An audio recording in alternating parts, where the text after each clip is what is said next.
I don't think it's a controversial statement to say that The Social Network is a great movie, nor would it be a stretch to put it in a league with the best movies made so far this century. The only negative thing that I've read about this movie is that it won't hold up. Its success relies on the success of Facebook. But that's wrong.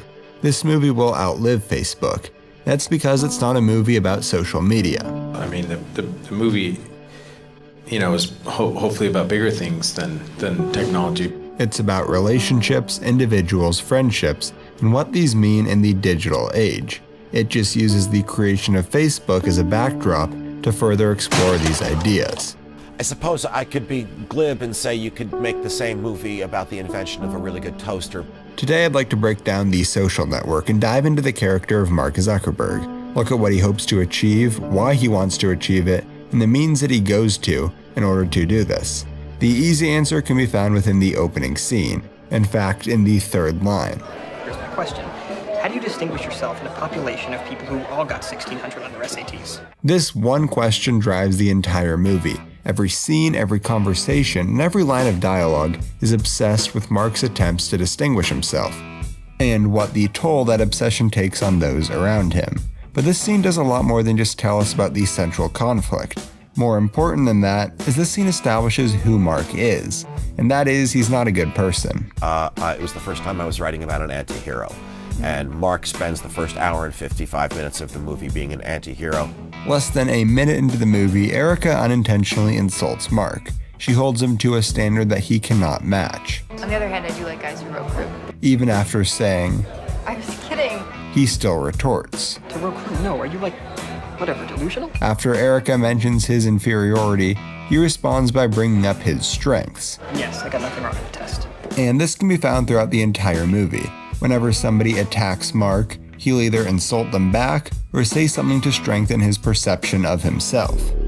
You have part of my attention. You have the minimum amount. Returning to the opening scene, up to the point where Mark is insulted, he was rude to Erica, in that he really didn't listen to what she was Does that saying. mean you actually got nothing I could wrong? road crew or invent a $25 PC. After that moment, however, he begins to insult her. Why do you keep saying I don't want to Because study? you go to BU. At first, we're led to believe that he does this because he's a nasty person, which is basically a delicate way of saying, You're an asshole. but that's not why Mark does it.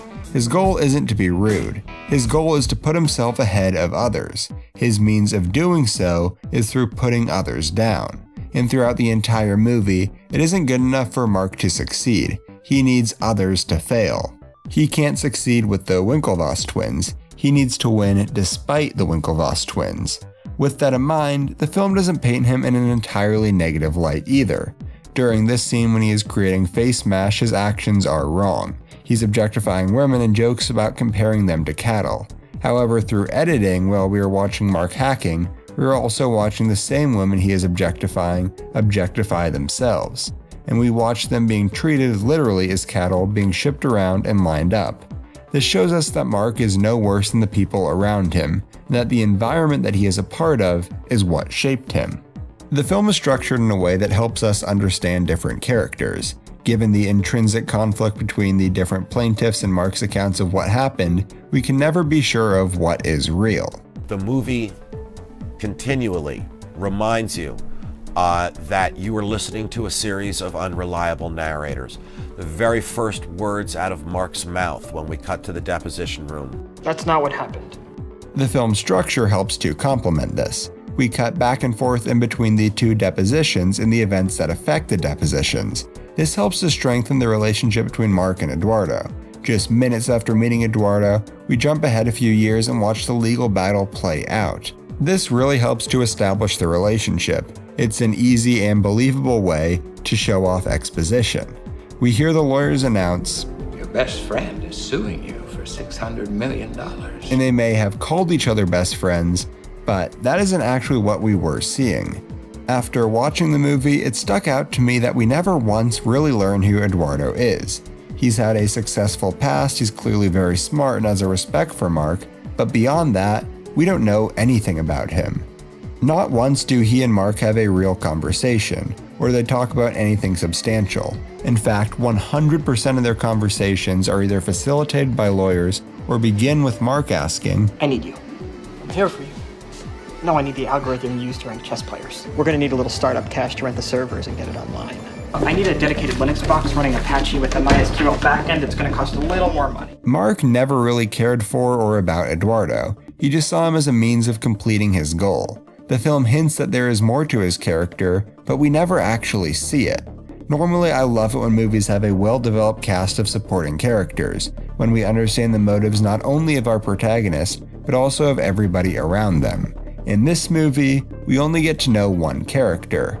There are general archetypes that other characters fit into. The Winklevoss twins, for example, are hardworking, dedicated, and don't like to lose. But those are general traits found within billions of people around the world, nothing specific to them. The only character who has any real development is Mark.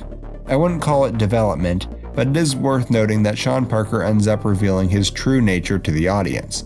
For the majority of his time on screen, he appears to be cool, calm, calculating, and determined. During this, he is all talk, and once he is faced with any real problem, his act starts to melt away.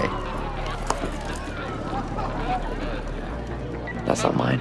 Eduardo was able to see through this from the start. A psychiatrist would say that he was paranoid. But Mark wasn't.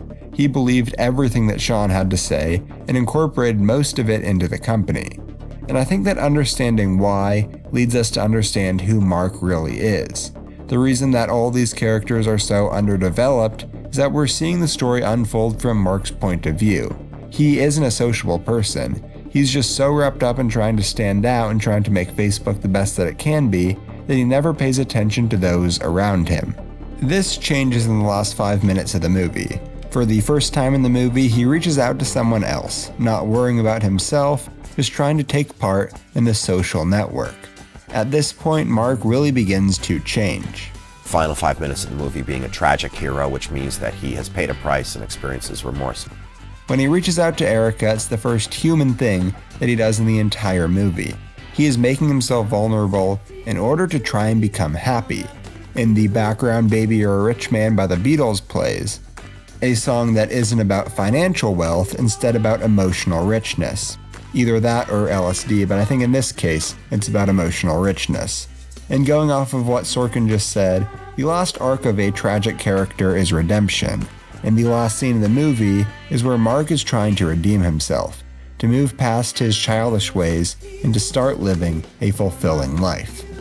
Hey everyone, I hope you enjoyed. Man, that last scene is perfect. I know most people call the first one the best in the movie, but those last 3 minutes can definitely give it a run for its money.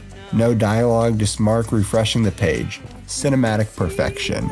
Anyway, I'd love to know what you think of this movie, so please drop a comment and get your thoughts out there. I also wanted to put a big thank you at the end of the video. We just crossed 40,000 subscribers, which is absolutely insane. I don't say it often enough, but when I do, I really do mean it. So thank you so much. If you've enjoyed this video, be sure to hit that subscribe button. I put a link to my last video on Baby Driver and my playlist to discussions of David Fincher films if you're interested. Thanks for watching, and I will see you next week.